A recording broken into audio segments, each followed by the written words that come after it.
one other question. You said 6,000 have been evacuated or otherwise departed. Yeah. Is that apples to apples to the 5,400 that had been evacuated? Are we now including people who had registered but forgot or did not register on their way out? I'm just trying to understand that. Sure. Well, as we're assessing, there are people, as the State Department goes through and calls or emails, who say, I have departed or I have left. That doesn't change the total number of evacuees that we have obviously provided to all of you every day on planes and transport. But right now, we're, of course, at the point where we are trying to assess and get a final number. Okay, and then from a chain of command perspective, the president's been very clear his commanders on the ground have the leeway to do what they think is necessary on the ground.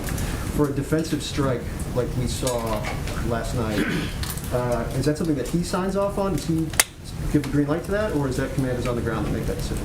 Well, I can tell you that the president has made clear to his commanders that they should stop at nothing to make ISIS pay for the deaths of those American service members at the Kabul airport.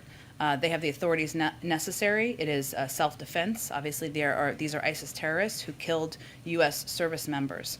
And the president is regularly briefed, but he has directed them to go after and to kill these ISIS terrorists who have taken the lives of the men and women serving our country. And one more, you're kind of dealing with dual very high stakes issues right now inside the White House. We saw the dignified transfer yesterday, the most dangerous part of the mission right now, a Category 4 hurricane slamming the Gulf Coast. Can you talk about what the White House has been like over the course of the last 48 hours, given these very, very high stakes moments that are transpiring? Well, I would say that addressing crises is what government is supposed to do. It's what any president is supposed to do, what any vice president is supposed to do, and what the senior members of a president's team are supposed to do. And so when you have moments like this, where you are facing, as you said, multiple crises, I would add, of course, that we're continuing to fight a pandemic that has continues to take the lives of thousands of people every week.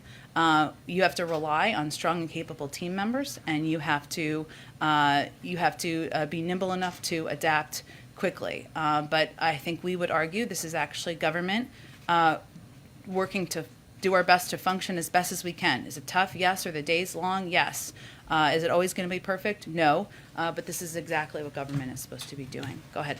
Jen, back on the hurricane, is the White House seeing reports or have any data about fuel shortages with some of the refineries impacted and rail lines suspended? It is something we're monitoring closely, Jeff. We have not seen to date that as an issue, but we will closely monitor that and will continue to over the coming days. White House, along the same lines, considering or see the need for Jones Act waivers to deal with fuel shortages? Well, as you noted, the Jones Act, which we talked quite a bit about just a few weeks ago, there are a range of tools at our disposal that the federal government has to address fuel supply shortages during natural disasters by issuing emergency waivers of certain fuel standards in affected area. And obviously, if warranted by circumstances, EPA's temporary waivers can help ensure that adequate supply of fuel is available. EPA, as well as several components of the government, are in touch with our state partners in Louisiana and Mississippi, as well as operators of refineries, pipelines, tanks, and other infrastructure to assess the situation on the ground and what needs exist to ensure the supply of transportation fuel. We have not made that assessment at this point in time, but we do have those authorities should they be needed. Last follow-up on the Afghanistan the meeting with family yesterday. Does the president plan to continue to stay in touch with those families? Absolutely. And he's going to continue to look for ways of honoring them and the lives that were lost last week as well. Go ahead. Thank you. Just a few others on the ongoing evacuation, with the caveat that things are changing, winding down, numbers as they get reported here versus situations on the ground. Sure. We heard through the weekend of Americans who were told to get to the airport and then unable to do so because of the danger on the ground. If for some reason, and we don't have a specific example just yet, but there very well may be, depending on when the final flights out are, what would be your message to those Americans who may be left behind who were trying to get out? Well, as you noted, and I appreciate the caveat, we are continuing, we remain in touch with American citizens, as I noted at the top, to Darlene's question, and we are continuing to work to evacuate American citizens. What our message directly would be is that our commitment is enduring, and our commitment does not waver, even as we bring our men and women from the military home. And let me just outline for you a couple of the steps that are ongoing that I expect we'll give you updates on as details are finalized. First, on the diplomatic front, the Secretary of State is going to be meeting with a number of his international partners. Just over the weekend, the State Department put out a letter from 100 countries making clear that there must be safe passage for citizens, for Afghans who want to leave after the 31st. On Friday, one of the Taliban leaders delivered public remarks conveying that individuals who wish to leave after the 31st would be able to do so.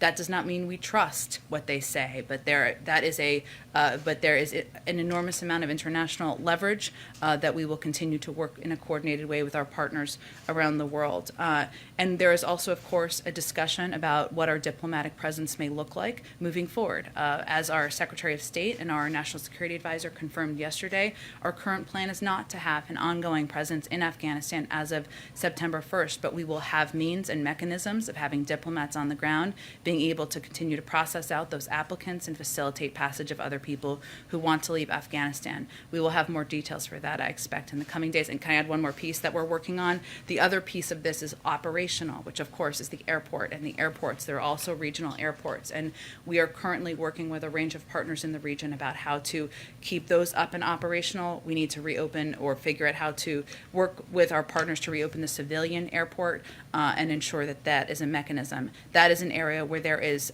mutual interest by the United States, by international organizations like the World Food Program who want to get assistance in, and by the Taliban to get these airports operational and running. You anticipated part of my next one because this ongoing conversation with the rest of the world about being able to get people out if they want to leave. Is there any sense of how long Afghans who are trying to leave, who don't leave by tomorrow, are going to have to wait for further instruction or sense of whether or not they're going to be able to go? I will tell you that there is ongoing, immediate, urgent conversations happening at a very high level with international partners now, and we hope to have more of an update on that in the coming days. There are different components of this, right? The airport operations, it may take some time to get that going, but we are working through a range of mechanisms so that there can be an ongoing efforts to move people out who are looking to depart Afghanistan. Just one final one on this, because again, based on things we've heard from people there, did the evacuation of non-Americans, SIV recipients or people who were applying and were eligible enough to leave, effectively stop after Thursday's attack? No, we have continued to work to evacuate individuals since that time. I think we've put out a range of numbers since then who make clear that we have continued to evacuate Afghan partners and other applicants. Go ahead.